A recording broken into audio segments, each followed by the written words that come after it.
दोस्तों, आज की कहानी है जीजा साली की दर्द भरी कहानी। कहानी पसंद आए तो वीडियो को लाइक एवं सब्सक्राइब जरूर करना। किस किस के आगे हाथ नहीं जोड़े पर सब बेकार गया। जीजा जी की आलीशान कोठी, रुपया पैसा सब धरा रह गया और दीदी सबको रोता बिलखता छोड़कर चली गई। डॉक्टर रंजना जायसवाल, दीदी मुझे माफ़ कर दो। नेहा दुविधा में फंसी थी। उसे कुछ समझ नहीं आ रहा था। मरने वाला तो एक दिन मर गया था, लेकिन उसकी आखिरी इच्छा नेहा को जिंदा लाश बनाने पर तुली हुई थी। फिर एक दिन सुबह से चौथा फोन था। फोन उठाने का बिल्कुल मन नहीं था, पर माँ समझने को तैयार ही नहीं थी। फोन की घंटियाँ उसके दिमाग पर हथौड़े की तरह पड़ रही थी। आखिरकार नेहा ने फोन उठा ही लिया। हेलो। हाँ माँ, बोलो। बोलना क्या है? घर में सभी तुम्हारे जवाब का इंतजार कर रहे हैं। तुम किसी बात का जवाब क्यों नहीं देती? माँ, इतना आसान नहीं है यह सब। मुझे सोचने का मौका तो दो। नेहा ने बुझी आवाज में कहा। सोचना क्या है इसमें? तुम्हारी बहन की आखिरी इच्छा थी। क्या बिल्कुल भी या दया नहीं आती तुम्हें? उन बच्चों के मासूम चेहरे को तो देखो। माँ, मैं समझती हूँ, पर क्या वह सिर्फ तुम्हारी बहन नहीं थी? माँ की तरह पाला था उसने तुम्हें। आज जब उसके बच्चे को माँ की ज़रूरत है तो तुम्हें सोचने का समय चाहिए। माँ, इतनी जल्दबाजी में इस तरह के फैसले नहीं लिए जाते। हमने भी दुनिया देखी है। ठीक है, अगर तुम्हें इन बच्चों की शिक्षा लेदर होना मंजूर है तो फिर क्या कहा जा सकता है? यह क्या बात हुई? तुम इस तरह बातें क्यों कर रही हो? नेहा बोली। माँ का गला भर आया। तुम अभी माँ नहीं बनी हो ना। जब माँ बनोगी तब औलाद का दर्द समझोगी। फूल के बच्चे माँ के बिना कलप रहे हैं और तुम हो कि सब दरवाजे बंद करके बैठी हो। नेहा का मन खराब हो चुका था।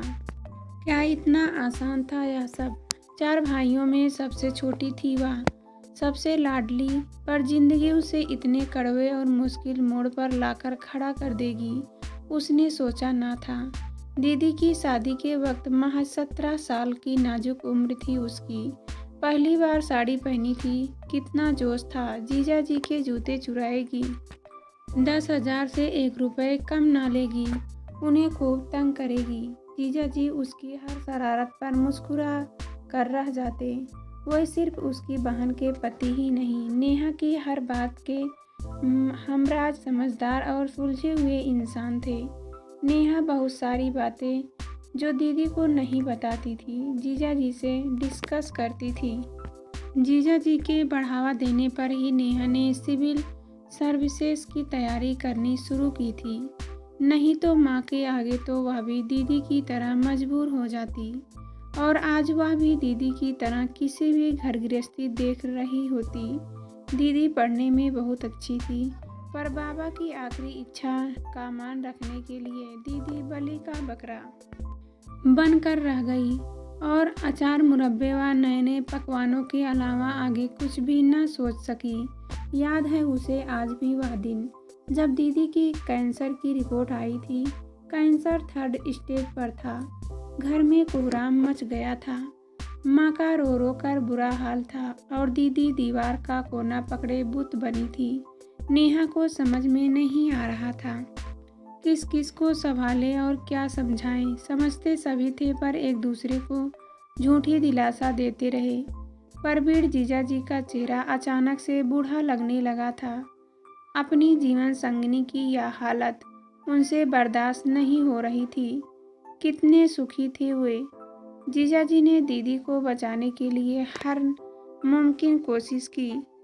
मुंबई, चेन्नई, कहाँ कहाँ नहीं दौड़े, किस किस के आगे हाथ नहीं जोड़े, पर सब बेकार गया। जीजा जी की आलीशान कोठी, रुपया पैसा सब धरा रह गया और दीदी सबको रोता बिलखता छोड़कर चली गई। इन दिनों में नेहा ने क्या क्या देखा और महसूस किया वही जानती थी। घर मेहमानों और रिश्तेदारों से भरा हुआ था। नन्ही परी माँ के लिए बिलखते बिलखते नेहा की गोद में ही सो गई थी। दीदी की चाचियाँ सास कंघियों से नेहा को बार बार घूर रही थी। बेटा, तुम कौन हो? बहुत देखा देखा सा चेहरा लग रहा है। नेहा ने परी की तरफ इशारा करके कहा, मैं इसकी मौसी हूँ। चाची जी के चेहरे पर एक रहस्यमयी मुस्कान आ गई। उन्होंने सोती हुई परी के सिर पर हाथ फेरते हुए बड़े अजीब ढंग से कहा, हाँ भाई, परी के लिए तुम मासी हो, अब तो तुम ही इसकी माँ। नेहा गुस्से से तिलमिला गई। चाची के शब्द गले से अटक कर रह गए।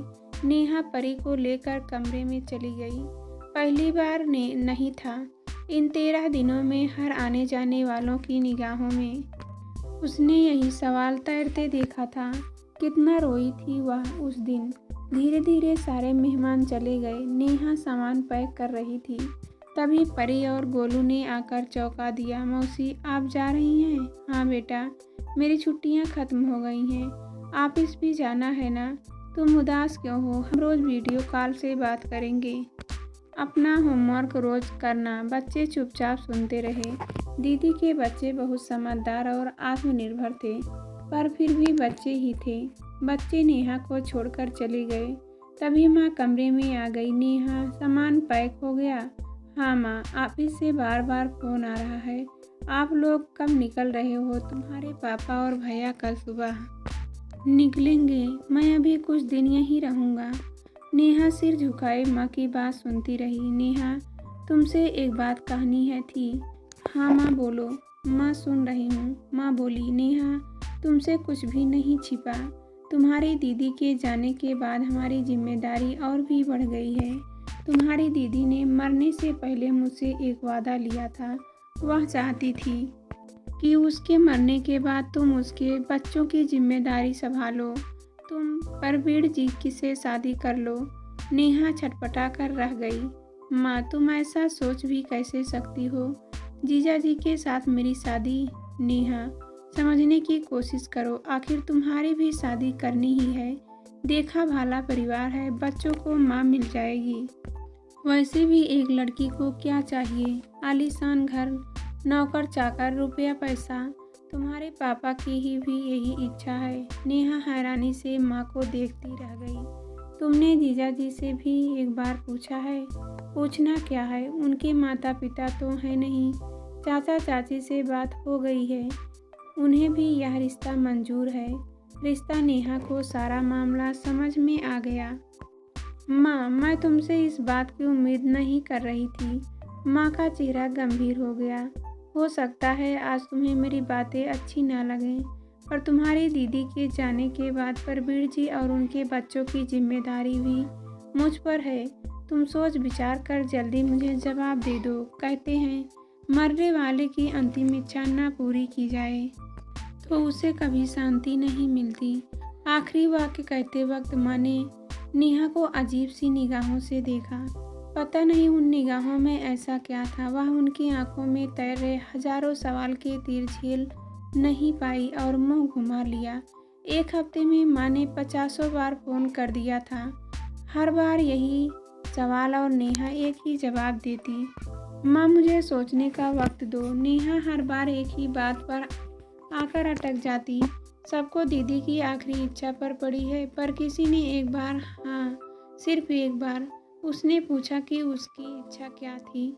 शनिवार की रात थी। इन दिनों नेहा बहुत बिजी रही। हाथ में कॉफ़ी का मग लिए वह छत पर आ गई। कितने दिनों बाद वह छत पर सुकून के चंद पलों की तलाश में आकर बैठी थी। आसमान में चांद बादलों से लुका छिपी कर रहा था। वह सोचने लगी कि बादलों और तारों के बीच रहकर भी चांद कितना अकेला है। वह भी तो आज कितनी अकेली थी। कोई उसे समझने को तैयार नहीं। किसी ने एक बार भी उनके बारे में नहीं सोचा। सब अपनी जिम्मेदारियों से छुटकारा पाना चाहते हैं, और वह आखिर क्या चाहती है? नेहा की आंखों के सामने जीजा जी का थका हुआ चेहरा, परी और गोलू का मासूम चेहरा, तो कभी माँ का गंभीर चेहरा उभर कर आ जाता।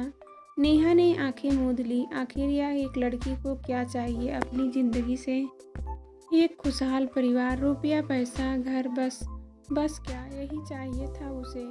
आज अगर वह माँ की बात मानकर शादी कर ले तो इस रिश्ते में उसे क्या मिलेगा? दीदी की परछाई होने का दर्जा, दूसरी पत्नी, दूसरी माँ। नेहा मन ही मन मुस्कुराने लगी। दूसरी माँ नहीं, सौतेली माँ। बड़ी बहन ज़्यादा सुंदर थी। परवीन की निगाहें हर चीज़, हर रंग, हर त्योहार, हर खुशबू, हर स्वाद में दीदी को ही ढूंढेगी। तिनका तिनका जोड़कर अरमानों से सजाए हुए दीदी के उस घर में एक फूलदान सजाने में भी नेहा के हाथ कांपेंगे। नेहा अभी भी सोच रही थी कि हर पार्टी, हर उत्सव में लोगों की सवालिया निगाहें उसे तार तार करेगी। देखने में तो ठीक लगती है, फिर ऐसी क्या गरज पड़ी थी 2 बच्चों के बाप से शादी करने की। अकेली आई है या बच्चे भी। घूमने से पहले 50 बार सोचना होगा कि न जाने लोग क्या कहें। घर गृहस्थी संभालनी चाहिए। यह पर है तो हनीमून के मूड में है। शादी में इतनी धूम और रिश्तेदारों की क्या ज़रूरत। चुपचाप कोर्ट मैरिज कर लेती। शर्म नहीं आती। इतने बड़े बड़े बच्चों के सामने इतना तैयार होकर खड़ी हो जाती है। नेहा ने घबराकर आंखें खोल दी और आसमान में तारों के बीच दीदी को ढूंढने लगी। दीदी, मुझे माफ़ कर देना। शायद आज मैं तुम्हें और सबको स्वार्थी लगूं, पर मैं इतनी मजबूत नहीं थी जिंदगी भर लोगों के सवालों का जवाब दे सकूं। पर मैं आज तुमसे यह वादा करती हूँ कि एक मौसी के तौर पर हमेशा तुम्हारे बच्चों के साथ खड़ी हूँ। हफ्तों से उमड़ते घुमड़ते सवालों का मानो उसे जवाब मिल गया है। नेहा अपनी माँ को फ़ोन करने के लिए छत से नीचे उतर गई।